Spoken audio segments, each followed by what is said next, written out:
Ah, les Alfa Romeo. Les Alfa Romeo, on les aime, et les Alfa Romeo, on les aime encore plus quand elles sont comme celle-ci. Donc là, c'est un modèle particulier que nous allons vous présenter, un modèle qui a été complètement restauré en plus avec qualité.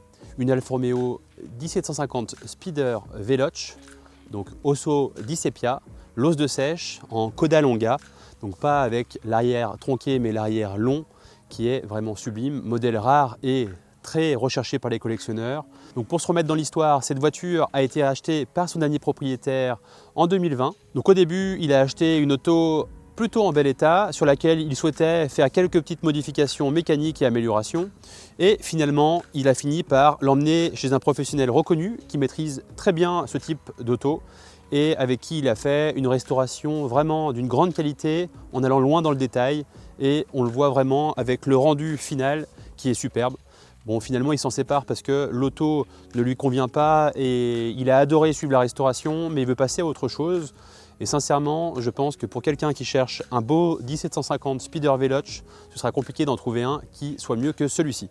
Le dernier propriétaire a commandé le fameux sésame qui est l'Alfa Romeo Classice et qui permet de confirmer l'ensemble des coloris extérieurs et intérieurs, ainsi que le lieu et la date de livraison de la voiture lorsqu'elle a été neuve. Donc la couleur extérieure est bien cette magnifique robe Blue avec l'intérieur Sky Amaranto. Et donc elle a été livrée neuve en janvier 1969 lorsqu'elle a été finie de la production Alfa Romeo pour être livrée neuve à Paris en France. Donc c'est une voiture européenne et française. Maintenant, regardons ensemble l'intérieur de cette Alfa Romeo qui a été conservé dans sa stricte configuration d'origine avec cette couleur Sky Amaranto qui lui va parfaitement et qui se marie très bien avec la robe extérieure. Et là encore, le propriétaire a souhaité conserver le plus d'éléments possibles en origine, donc en démontant les pièces d'origine, en les nettoyant, en les remontant ou bien en les restaurant. Et c'est le cas avec les panneaux de porte, comme vous le remarquerez, toute la partie derrière les sièges, également l'ensemble des compteurs qui ont été démontés, restaurés et remontés. Dans notre cas à nous, les deux sièges ont été complètement refaits dans la teinte d'origine et avec des nouvelles mousses. Le volant a également été refait, la casquette de tableau de bord, l'ensemble des moquettes. La capote aussi a été refaite, donc là on l'a mise en position ouverte sans le couvre-capote, mais nous avons également le couvre-capote d'origine en très bel état. Et on remarque que dans l'ensemble, tout a été refait avec goût.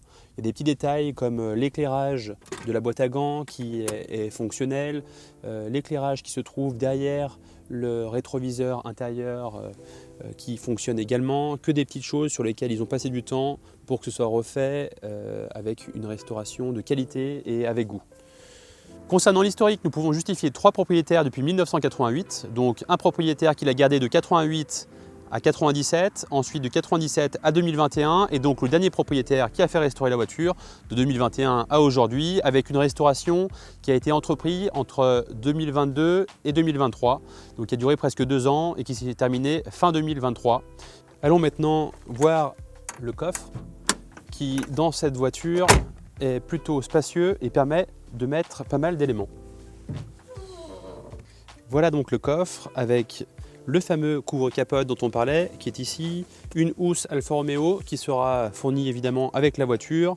Et l'ancien propriétaire avait également pris soin de laisser dans l'emplacement prévu pour le cri d'origine avec un petit extincteur qui a été ajouté. Et donc là, on a toujours les tapis de protection de fond de coffre qui sont présents Et ensuite, l'emplacement de la roue de secours. Bon là, on ne va pas tout enlever, mais sur le site, il y aura les photos sous la roue de secours où tout le bac de roue de secours est vraiment très sain, excellent. Le numéro de frappe à froid du châssis qui se trouve ici et qui a été mis en valeur lors de la restauration. Et donc là, vous voyez, c'est une des parties où tout n'a pas été restauré sur la voiture puisque en excellent état d'origine, donc le propriétaire a souhaité sauvegarder plutôt que de tout restaurer pour montrer à quel point l'auto était saine même avant la restauration.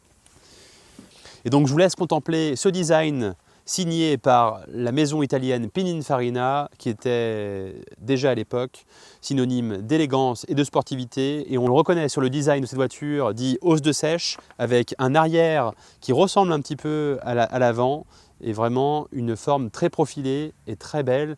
Ensuite sur la face avant, vous pourrez remarquer l'ensemble des pare-chocs en très bel état puisque complètement refait.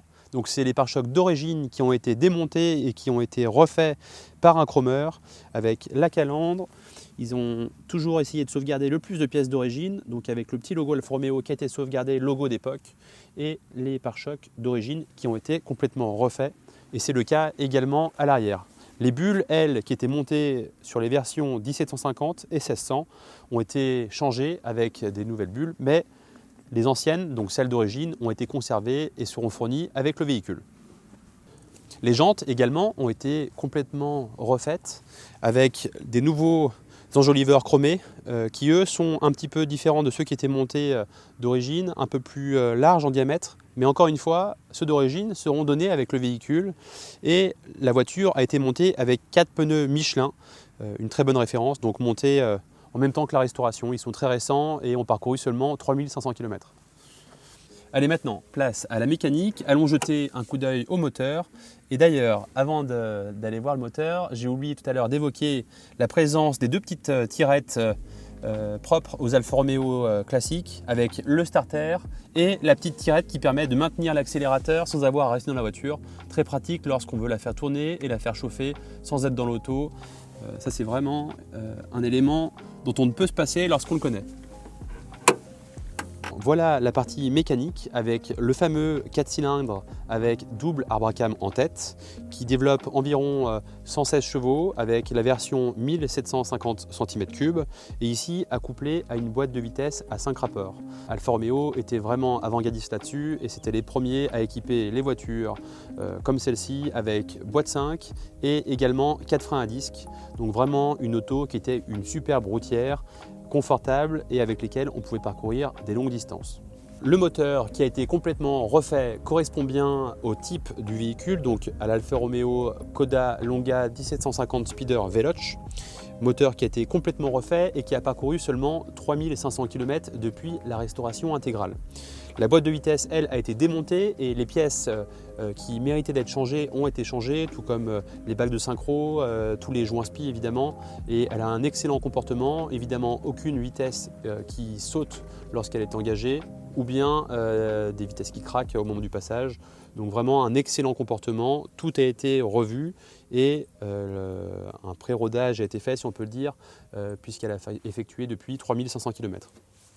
Donc c'est parti, on vous emmène pour l'essai de notre nouvelle Alfa Romeo tout juste arrivée, donc la Coda Longa 1750 Speeder Veloce.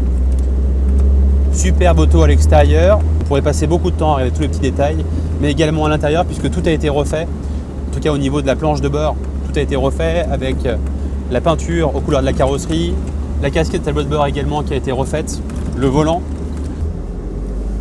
Et donc là on est avec la version la plus motorisée des speeders Coda Longa, puisqu'en 1750, donc il développait 116 chevaux.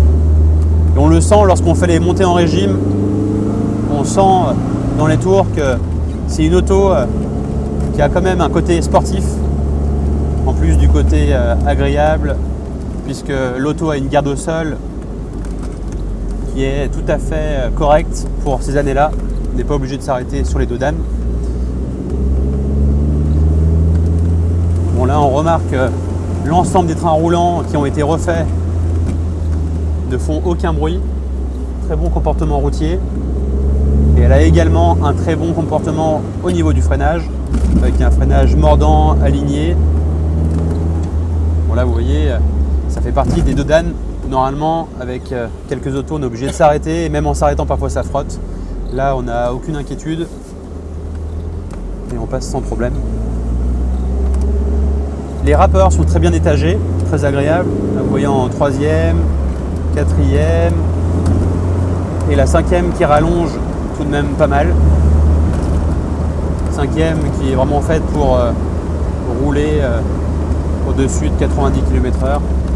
Bon, c'est une voiture qui prenait des vitesses supérieures, évidemment. À l'époque, je crois qu'elle était donnée pour 190 km/h.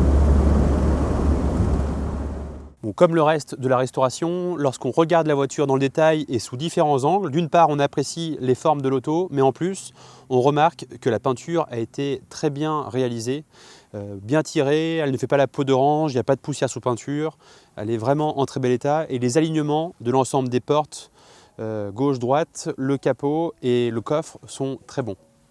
Concernant la partie arrière, ici encore, les pare-chocs ont été sauvegardés, rechromés et remontés. Donc les pare-chocs d'origine sont sur le véhicule, en parfait état, ainsi que l'ensemble des sigles 1750 et le petit logo Alfa Romeo d'origine en parfait état. C'est vraiment des petits détails, mais ça sublime cette auto. Ici, on ne pourra pas vous le montrer, mais on vous confirme que les sous-bassements sont dans le même état que le reste de la voiture, c'est-à-dire en parfait état. Ils ont été vérifiés par le carrossier qui a simplement appliqué une fine couche de Blackson pour le protéger et pour qu'il puisse encore passer des années dans cet état. Nous ne savons pas si c'est une coïncidence, mais nous avons vendu notre Alfa Romeo Codalonga 1300 cm3 juste avant l'arrivée de ce modèle-là. Bon, ce modèle est incomparable puisque complètement restauré en France récemment, avec goût et surtout la combinaison de couleurs qui est rare et d'origine. Cette voiture est particulière puisque rare, très recherchée par les collectionneurs et surtout une restauration comme celle-ci est compliquée puisque peu de professionnels arrivent à faire un travail de cette qualité et souvent ça prend beaucoup de temps et ça coûte cher, comme le montre le dossier de facture que l'on a avec la voiture. Pour être honnête, c'est exactement le type d'auto qu'on aime présenter sur un salon comme à Époque Auto ou à Rétromobile, puisque tout de suite on se rend compte du travail réalisé et on pourrait passer beaucoup de temps à regarder les différents détails qui sont en superbe état de restauration. Peut-être que cette voiture sera sur notre stand à Époque Auto au mois de novembre, mais ce n'est pas sûr, parce que peut-être que d'ici là, elle sera vendue. En tout cas, si jamais vous souhaitez avoir plus de renseignements, n'hésitez pas à nous contacter, nous sommes à votre disposition et surtout, on vous remercie de suivre nos vidéos, de les commenter, de les liker et n'hésitez pas à vous abonner en cliquant en dessous de la vidéo. Merci beaucoup et à bientôt.